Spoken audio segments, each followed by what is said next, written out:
श्रीरामचन्द्रं शरणं प्रपद्ये। श्रीरामदूतं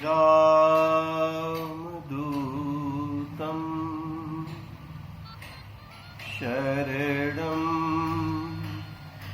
प्रपद्ये। ॐ श्री गणेशाय नमः। ॐ श्री सरस्वत्यै नमः।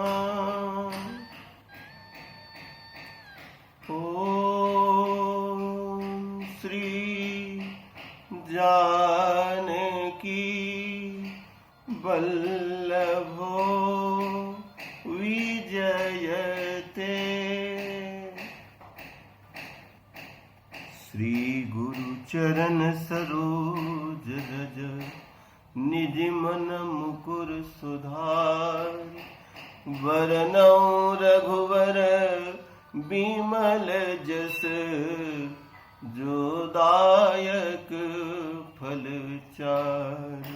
सियावर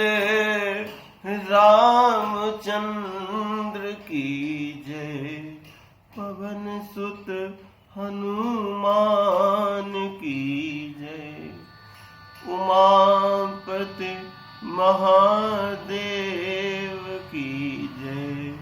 बोलो भाई सब संतनों की जय। गीता मैया की जय हो। गौ माता की जय हो। गंगा मैया की जय हो। भारत के संतों की जय हो। भारत के तीर्थों की जय हो। भारत के सैनिकों की जय हो। भारत के शहीदों की जय हो। भारत माता की जय हो।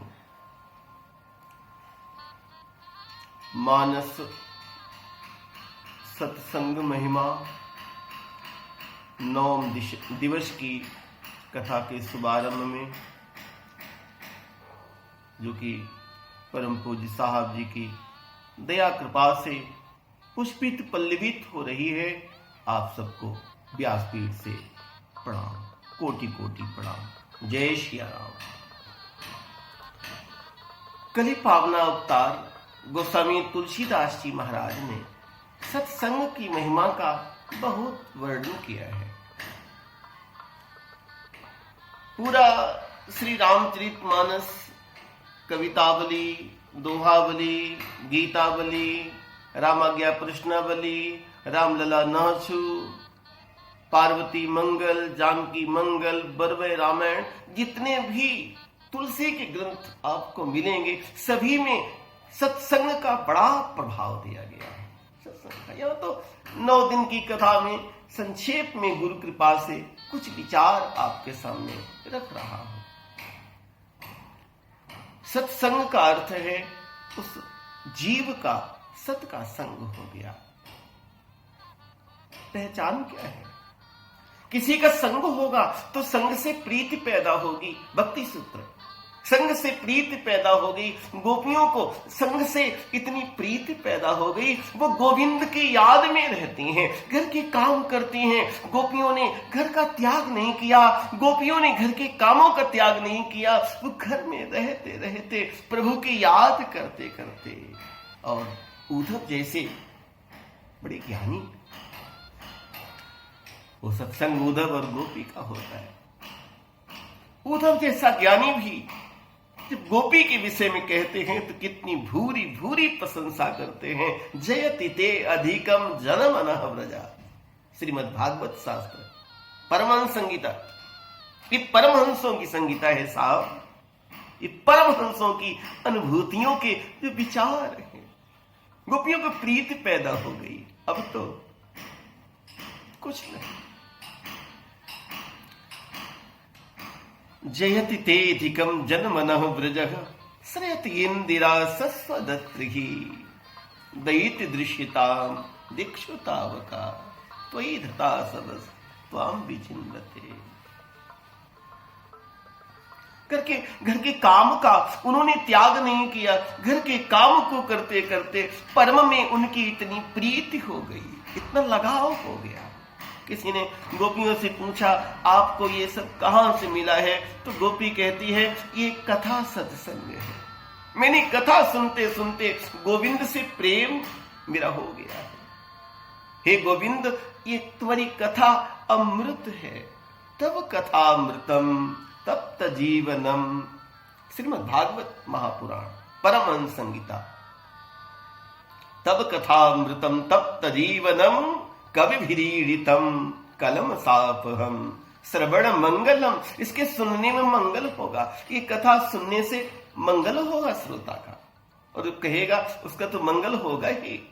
उसका तो इतना बड़ा मंगल कली पावना अवतार गोस्वामी तुलसीदास जी कहते हैं, यह चरित गावहीं हरि पद पावहीं। इस चरित को जो गाएंगे उन्हें हरि पद प्राप्त हो जाएगा, परम को पा जाएंगे। तेन परई भवकूपा ये चरित जगावहीं। प्रभु के गुणगान करते करते गोस्वामी जी कहते, मोरे मन प्रबोध जी होई वंदे नंद ब्रज स्त्रीणाम पाद रेणु भीक्षण सह तासाम हरि कथोद गीतम पुनाति भुवन प्रियम। मीरा का पक्ष, प्रेम का पक्ष, आंसुओं का पक्ष। निस दिन बरसत नयन हमारे सदा रहती बरसा ऋतु हम पर। जब ते श्याम सिधार। गोपी का ही प्रेम पैदा हो गया। वर्षा की ऋतु रहती है, 12 मास उसके आंसुओं की वृष्टि होती रहती है। असुमन जल सींच सींच प्रेम बेल बोई। अब तो बात फैल गई जाने सब कोई, मेरो तो गिरिधर गोपाल दूसरो न कोई। सत का संग हो गया। तो सत के संग होने से साधक को घर का त्याग नहीं करना पड़ा। घर में रहते रहते वो जो सर्वव्यापक है, जो सर्वशक्तिमान है, जो सर्वत्र है, उसका उसे बोध हो गया।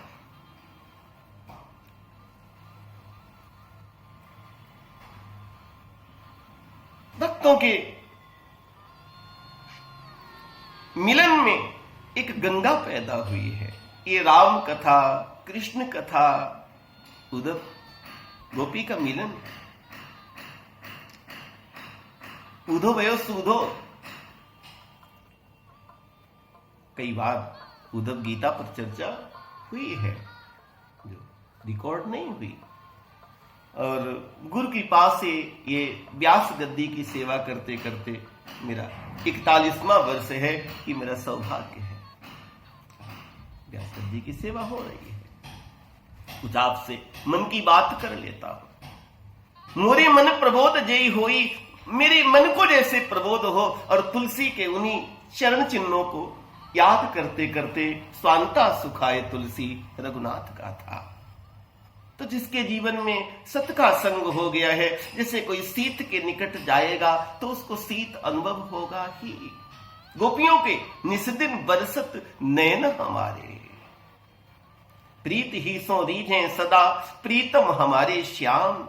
इसको पाने का मार्ग प्रीति है। जगन्नाथ प्रसाद रत्नाकर उद्धव शतक। प्रीत ही सो रीझे सदा प्रीतम हमारे श्याम। रीत साधना की काऊ और ना सिखाओ तुम।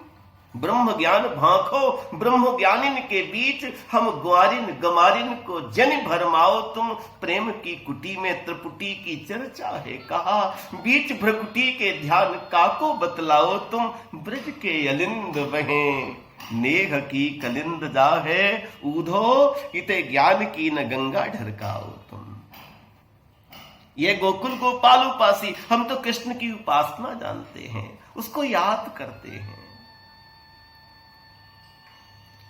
डाली मथानी दधि में किसी ने, दधि मंथन करती है गोपी, गौ पालन होता है। कितना पवित्र वातावरण गौ माता के द्वारा है।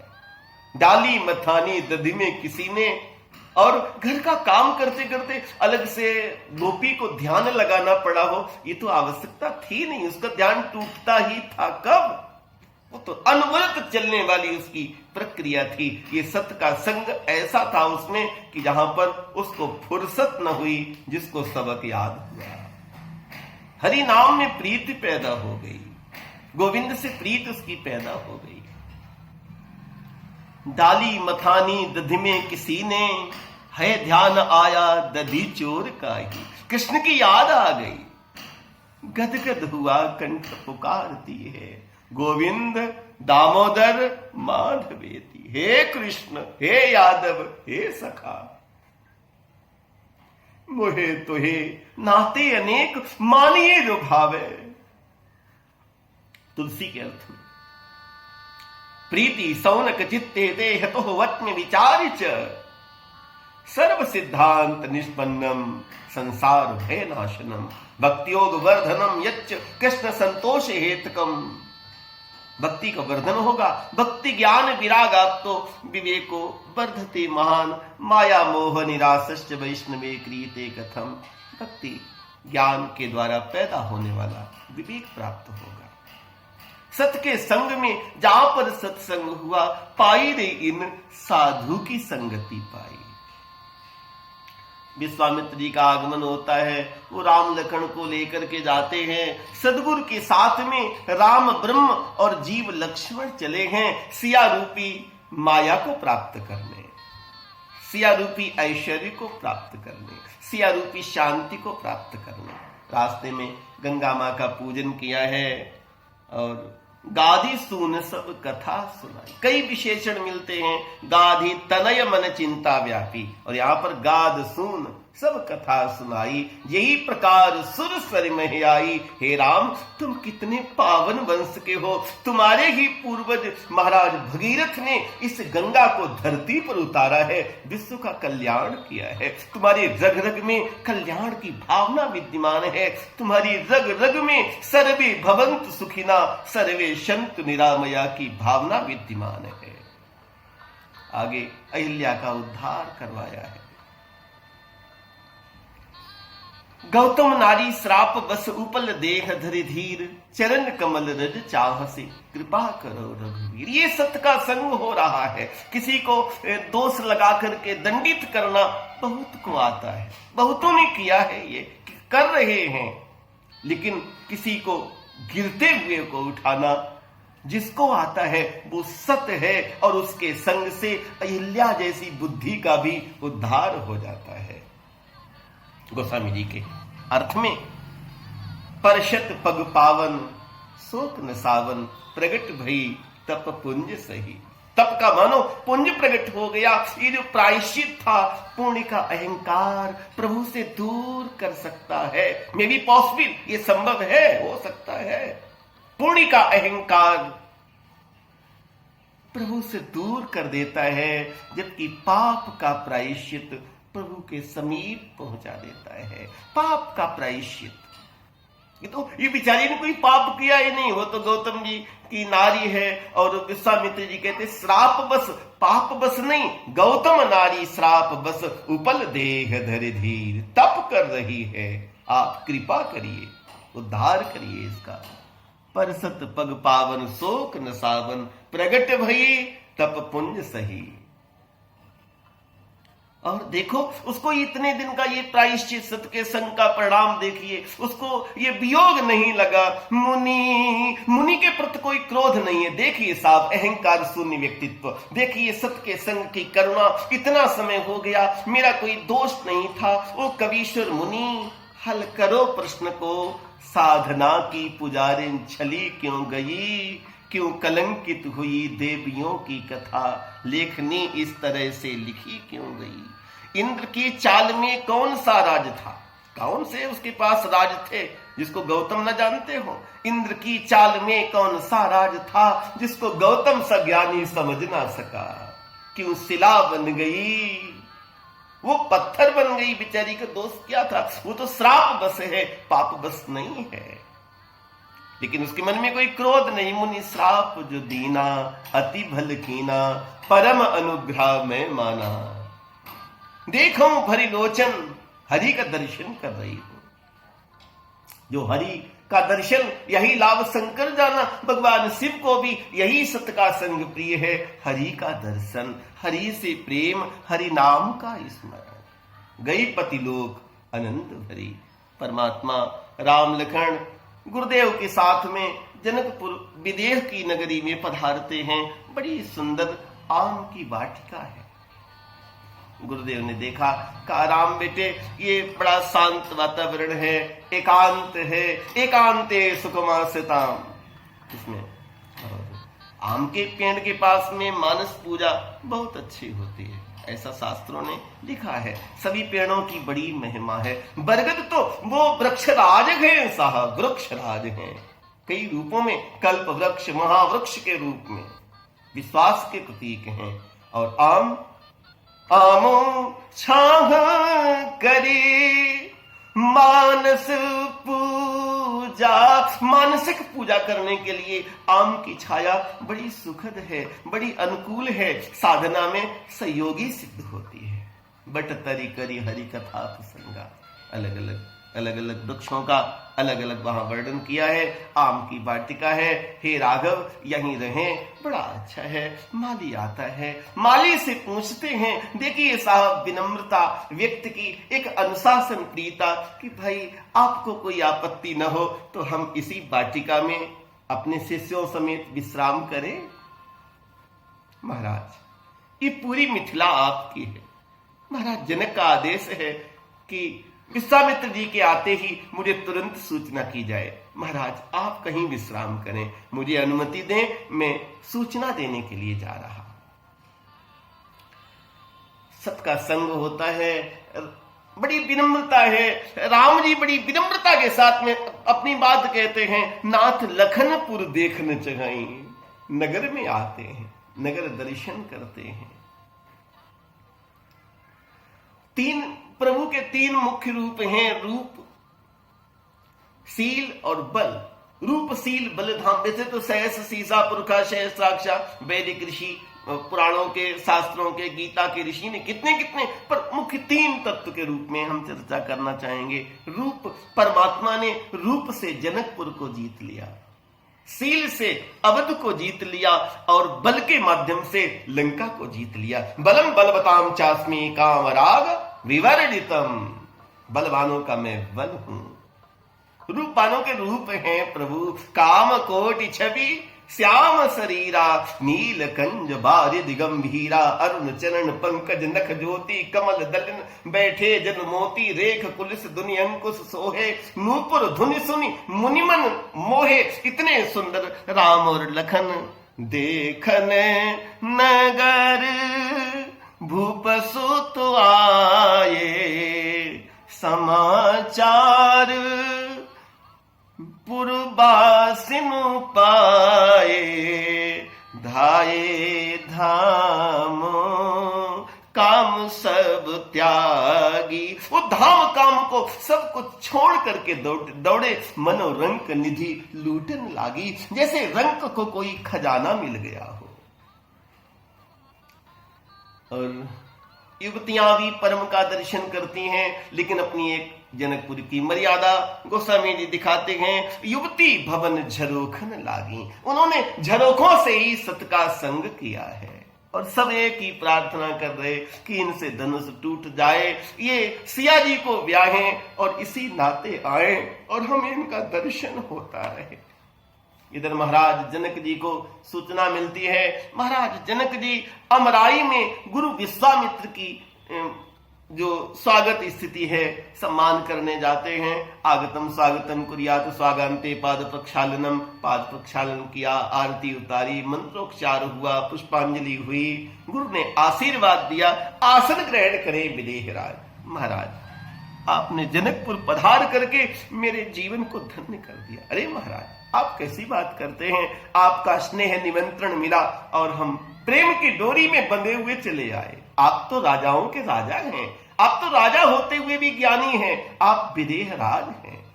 चर्चा हो रही थी। महाराज मेरी तो एक आपसे प्रार्थना है, आप चल के महल में वास करें, आश्रम उपवन के निकट का जो महल है आप वहां निवास करें। उसी समय नगर देखन गए राम और लखन आते हैं। दो बड़े उच्च कोट के पारखी बैठे हैं, एक ब्रह्मज्ञानी जनक बैठे हुए हैं और दूसरे विश्व के उच्च स्तर के वैज्ञानिक अध्यात्म जगत के पुरोधा बैठे हुए हैं। उसी समय राम और लखन का आगमन होता है, सत का संग होता है।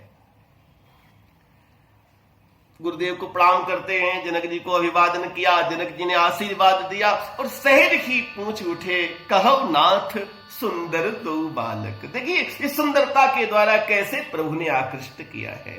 सुंदरता कहूं सुंदर करई, छवि ग्रह दीप सिखा जन वरई। वो सुंदरता की सुंदरता है, विश्व की जितनी सुंदरता है उनमें प्रभु ही तो विविध रूपों में व्यक्त हो रहे हैं। पत्ते पत्ते को उसका पता है, फिर भी कहते हो वो लापता है। हे नाथ ये दोनों बालक कौन हैं? कोई मुनि के तिलक हैं कुल के, या कोई राजवंश के राजकुमार हैं? विश्वामित्र जी बोले, अभी नहीं बोले, परिचय तो देंगे, क्रमशः उन प्रश्नों का देंगे, लेकिन प्रतीक्षा कर रहे हैं कि देखें जनक जी के मन में और क्या उठता है। महाराज मुझे तो लगता है, आपको जो लगता है ना, प्रमाणम अंतःकरण प्रवृत्तयः, अंतःकरण ही वृत्ति उसके मूल में प्रमाण है कि मूल क्या है। ब्रह्म जो निगम नेति कहि गावा, उभय बेस धरी की सोई आवा। हमें तो ऐसा लगता है कि जो ब्रह्म है, जो निर्गुण है, जो व्यापक है, जो निराकार है, सपरियुगात असुक्रम अकायम अवरणम अश्नावीरम शुद्धम अपाप विद्दम कबीर मनीषी परिभू स्वयंभू है। यत्र वेदा न वेदा कर्मा न कर्मा इष्णुषा न इष्णुषा चांडालो न चांडालः पौलकशो न पौलकशः ब्राह्मणों से मुखमासीद बाहु राजन्यः कथा। हमें तो लगता है कि वही ब्रह्म इस धरती पर राजकुमार बन के आ गया। आपका मन मिथ्या कहां सोच सकता है। वैसे ये अयोध्या नरेश महाराज दशरथ के पुत्र राम और ये लखन हैं, इनकी मोहिनी ही ऐसी है कि विश्व को मोहित कर ले।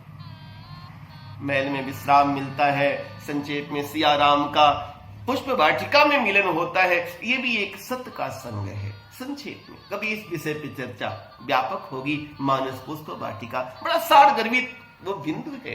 यहाँ पर सत्य और का अंग एकत्र होता है। सीता और राम दोनों मिलते हैं, दोनों का मिलन होता है और आप देखेंगे इस मिलन में जड़ भी चेतन हो गया। राम का दर्शन करने के बाद सिया जी मां भवानी के मंदिर में जाती हैं। मां गौरी गई भवानी भवन बहोरी, बंद चरण बोली कर जोरी। हे गिरिराज किशोरी, जो मेरे मन में है आप सब जानती हैं। तो खसी माल मूर्त मुस्कानी, माला से मूर्ति से पुष्पमाल सिया के कंठ में गिरा और आशीष मिला। मन जाहि राचो मिले सोवर सहज सुंदर सामरो। तुम्हारे मन में जो है वो तुम्हें प्राप्त होगा। ये सत्य के संग में आशीष प्राप्त हुआ है। बाद में आप देखेंगे सत्य के संग के स्वरूप में मां का आशीर्वाद प्राप्त हो गया है। इधर गुरुदेव राम को आशीर्वाद, सुमन पाए मुनि पूजा कीनी, पुण्य आशीष दो भाइन दीने। तो सुनते हैं कि मिलती है यहाँ हर एक चीज किसी के आशीष से। किसी का आशीर्वाद मिल जाए तो सब कुछ मिल जाता है। दुआ मिल जाए, किसी का आशीर्वाद मिल जाए तो व्यक्ति को सब कुछ मिल जाता है। सुमन पाई मुनि पूजा कीनी, पुण्य शीस दो भाई ने दीनी। एक प्रसंग, ऐसे तो बड़ा व्यापक क्षेत्र है राम कथा के सत्संग का, मानस सत्संग की महिमा का। यहाँ पर एक पक्ष है कि जनक जी बुलावा भेजते हैं, रात्रि व्यतीत हो चुकी है, सभी राजवी वहां पर एकत्र होने हैं। देखें आज कौन धनुष को जयसज्ज करता है, कौन उसको चढ़ाता है। गुरुदेव विश्वामित्र आते हैं कि पठवा जनक बुला। देखें विधाता किसको यश देता है आज के इस महोत्सव में, यज्ञोत्सव में, धनुषोत्सव में। लखन का आगे मैं पहले ही बता दूं किसको विजय मिलेगी। लखन कहा जिस भाजन सोई, कृपानाथ तब जा पर होई। आप जिसे आशीर्वाद देंगे वही सफल हो जाएगा। ये सत्य का संग है साहब, कि अहंकार रूपी धनुष को वही तोड़ सकता है, और जो तोड़ सकता है वो शांति रूपी सीता को पा सकता है। क्योंकि सब राजवी इसको हिला भी नहीं सके, कोई तिलवर भूम नहीं छुड़ा पाया। और महाराज जनक अपना दुख व्यक्त करते हैं, लखन रोष करते हैं, और राम के इशारा पर लखन गुरु के संदेश पर कहने पर अपना स्थान ग्रहण करते हैं। तब गुरु ने आदेश किया, उठो राम भंजो भव चापा। गुरु के कर्ता, यहाँ पर व्यक्ति कर्म का कर्ता नहीं रह गया, आज्ञा का पालन करता हो गया। और गुरु ही प्रणाम मने मन कीना, और चाप को उसको अतिलागब उठाए धनु लीना। दम के उदाने दामिन जिम जब लयऊ, पुण्य धनु नव मंडल सो भयऊ। लेप चढ़ावत खींचत गाड़े, काऊ न लखा रहे सब ठाड़े। क्योंकि यहां पर कर्म नहीं हुआ है, अकर्ता भाव में ब्राह्मी चेतना ने कर्म कर दिया है। अहंकार शून्य व्यक्तित्व। सीताराम का मिलन होता है, जयमाला होती है, परशुराम जी आते हैं। थोड़ा सत्संग में हल्का सा एक आवेशात्मक पक्ष आया, लेकिन इस आवेश ने सिद्ध कर दिया राम को ब्रह्म। जाते जाते राम के ब्रह्मत्व को सिद्ध कर दिया है। राम रमापति कर धन लेऊ, एक तो टूट गया है, उसको तो कोई शायद तर्क रखता, इसको जरा ज्या सिद्ध करिए तो मैं समझूं। अपने सारे पुण्य अर्पित कर दिए हैं इस महापुरुष परशुराम ने। पूर्णावतार का अंशावतार है ये। राम के पहले वो तो अमर हैं, आज भी हैं। परशुराम की कोई पूजा करे, उनकी कोई भक्ति करे, कोई ऐसे संत से मंत्र दीक्षा ले परशुराम की, तो आज भी वो साक्षात्कार कर सकता है। अश्वत्थामा बलिर व्यासो हनुमांश, हनुमान के तो कितने भक्तों ने साक्षात्कार किए। मां आनंदमयी की कई कथा आप सब पढ़ पाते हैं, सुनते हैं श्रद्धा से। तो सत्य को पाया जा सकता है। परशुराम जी सिद्ध करके चले जाते हैं कि राम ब्रह्म हैं, और वो धरती पर पूर्ण अवतार आ चुका है। सत्य का संग होता है। इस तत्व ने और पुष्ट किया है। वाल्मीकि जी कहते हैं परशुराम की आगमन से जो क्रिया हुई थी उससे मुझे भी सिद्ध हो चुका है कि राम ब्रह्म है। इस सत्य का संग हुआ है। अवध में सूचना आती है, महाराज दशरथ बारात लेके पधारते हैं और साखोच्चार होता है सियाराम का। साखोच्चार के समय गुरु वशिष्ठ जी साखोच्चार करते हैं, और साखोच्चार की दक्षिणा जब महाराज जनक ने कहा कि महाराज क्या दें, तो उन्होंने कहा मेरी तो इच्छा है राजन। बोले आपकी इच्छा नहीं, आपका आदेश है, आप जो कहें वो दें। मेरी तो इच्छा है कि राम विश्वामित्र के साथ आए थे, राम ने तो एक धनुष तोड़ दिया, आपकी एक और बेटी है, मैं साखोच्चार की दक्षिणा में लखन के लिए उर्मिला के वर्ण का प्रस्ताव ये प्रस्ताव नहीं है, ये तो गुरु की आज्ञा है। गुरु की आज्ञा को सिरोधार्य जो करता है वो सत्य को पा लेता है। उसने ये सत्य को पाया है जिसने गुरु आज्ञा को सिरोधार्य कर लिया। और आप देखें साहब कितना क्रांतिकारी कदम है, महाराज जनक ने स्वीकार कर लिया। इतना ही नहीं, जनक ने तो कर ही लिया, उनकी तो एक बेटी का और वर्ण हो जाएगा, उत्तम कुल में जा रही है। लेकिन लड़का के पिता ने भी सहज स्वीकृति दे दी कि गुरु को आज्ञा सिरोधार्य है। दहेज की कोई कामना नहीं साहब, ये सत्य का संग है। पीछे एक वक्तव्य में समाज में व्याप्त दहेज कुप्रथा एक वक्तव्य हुआ है, उसमें एक दिवस मानस गुरु गीता के पक्ष में दहेज सत्य को पाया है तो ये दहेज से तो मुक्ति हो साहब। इतना तो कोई व्यक्ति समझे, जो दहेज ठहराते हैं उन हीन जनों का क्या होगा। जो दहेज ठहराते हैं उन हीन जनों का क्या होगा, दौलत के भूखे दानव जन उन दीन जनों का क्या होगा।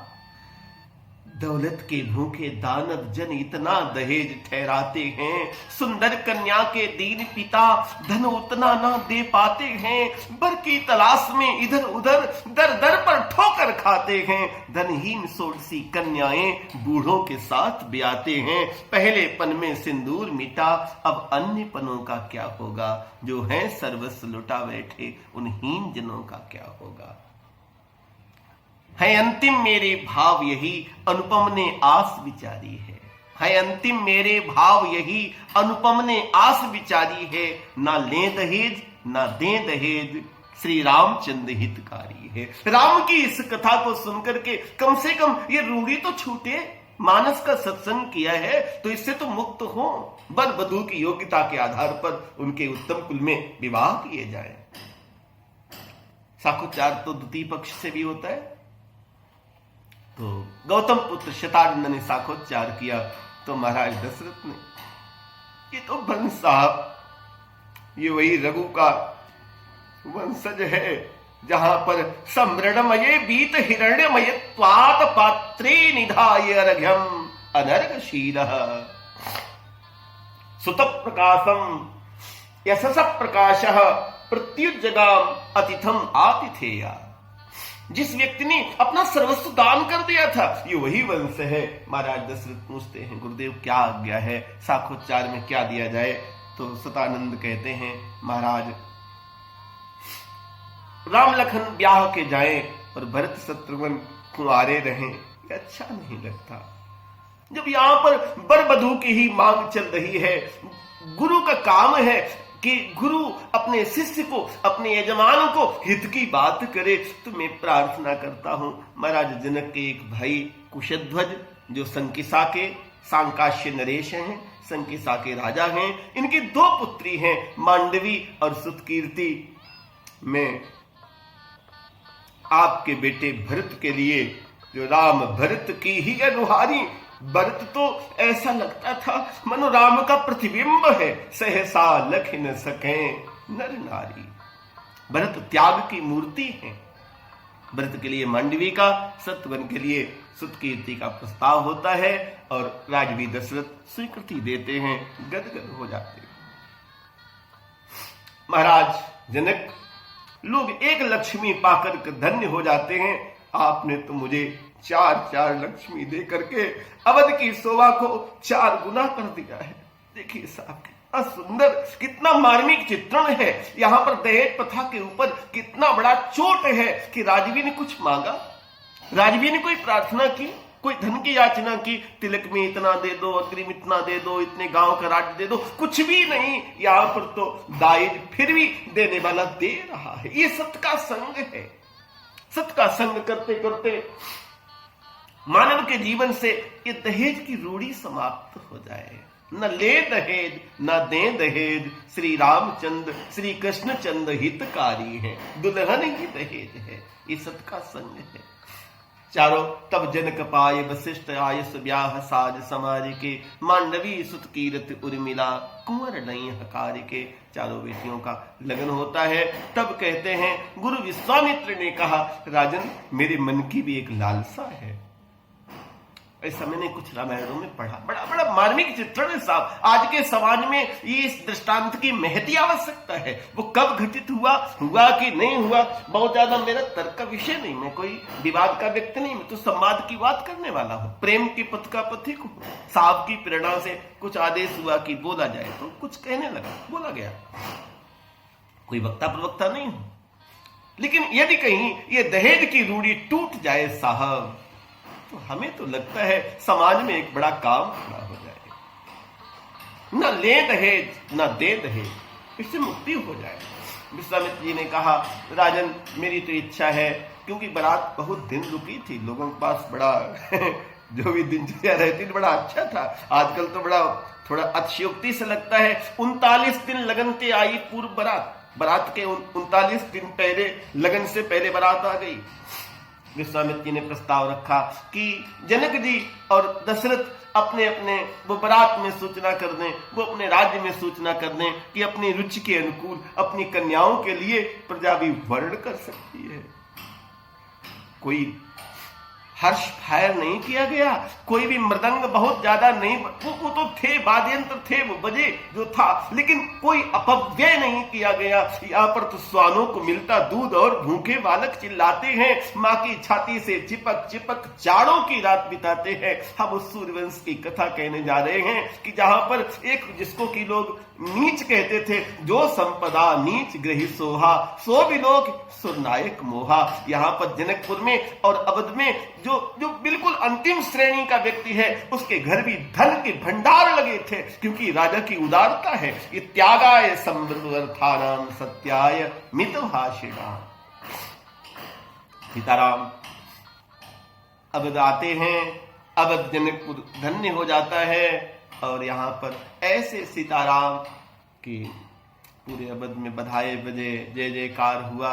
यही सीताराम ने कई रूढ़ियां मिटाई, वन में मां कैकेयी की प्रेरणा से गए, केवट को गले लगाया, निषाद को अपना भाई बताया, सबरी के जूठे वेर खाए, युग युग से अभिशप्त भरी जहां घोर उदासी, उन्हें उठाना क्या राजा का धर्म नहीं है, गले लगाना क्या राजा का कर्म नहीं है। राजा होकर राम अवध में ही रह जाते, प्रजातंत्र के सारे कार्यों में बह जाते, युग युग से अभिशप्त भरी जहां घोर उदासी, उन्हें उठाना क्या राजा का धर्म नहीं है, गले लगाना क्या राजा का कर्म नहीं है। नहीं, शास्त्र से माने तो शस्त्र से समझाएगा।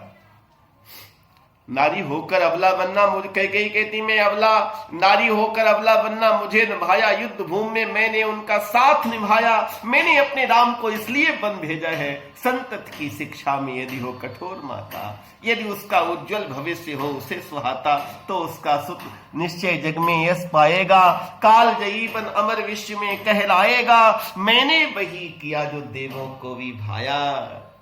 सुग्रीव को राज दिला करके, विभीषण को राज्य देकर के, किसी का कुछ भी नहीं दिया। परमात्मा तो पुष्पक से लौट करके आए तो पुष्पक से भी कहा तुम कुबेर पै जाओ, यहां पर तो तेन तक तेन भुंजी था, मां गधा कश्यप धनम। फिर ऐसे राम राज सीताराम राजगद्दी पर बैठते हैं, राम राज बैठे त्रैलोका, हर्षित भये गए सब शोका। सीताराम प्रथम तिलक वशिष्ठ मुनि कीना। गुरुदेव वशिष्ठ, ब्रह्मा जी के पुत्र वशिष्ठ, वेद के ऋषि वशिष्ठ, जिनको तिलक कर रहे हैं। पुन सब विप्रन आयुष दीना, सिंहासन पर त्रिभुवन साई, देख सुरन दुंदुभी बजाई। देवता दुंदुभी बजाने लगे, जय जयकार हुआ। सीताराम सिंहासन पर विराजमान होते हैं। कलिपावना अवतार गोस्वामी जी महाराज शरणागति के घाट पर ये कथा कहते कहते भाव निमग्न हो जाते हैं। मानस सत्संग महिमा, पवन तनय संकट हरन, मंगल मूर्ति रूप, राम लखन सीता सहित हृदय बसो सुरभूप। सियावर रामचंद्र की जय, पवन सुत हनुमान की जय, बोलो भाई सब संतन की जय। कलिपावना अवतार गोस्वामी तुलसीदास जी महाराज की जय हो। भारत के संतों की जय हो, भारत के तीर्थों की जय हो, भारत के सैनिकों की जय हो, भारत के शहीदों की जय हो, भारत माता की जय हो। आप सबको कोटि कोटि व्यास गद्दी से प्रणाम करते हुए, वो आपने इतनी श्रद्धा और प्रेम से मानस सत्संग महिमा को सुना है। सत्संग महिमा का जो किया हुआ पुण्य प्रतिफल है, उसको समर्थ सद्गुरुदेव साहब जी महाराज के चरणों में सादर समर्पित करते हुए आशीर्वाद की कामना से, जय सिया राम, जय भारत माता।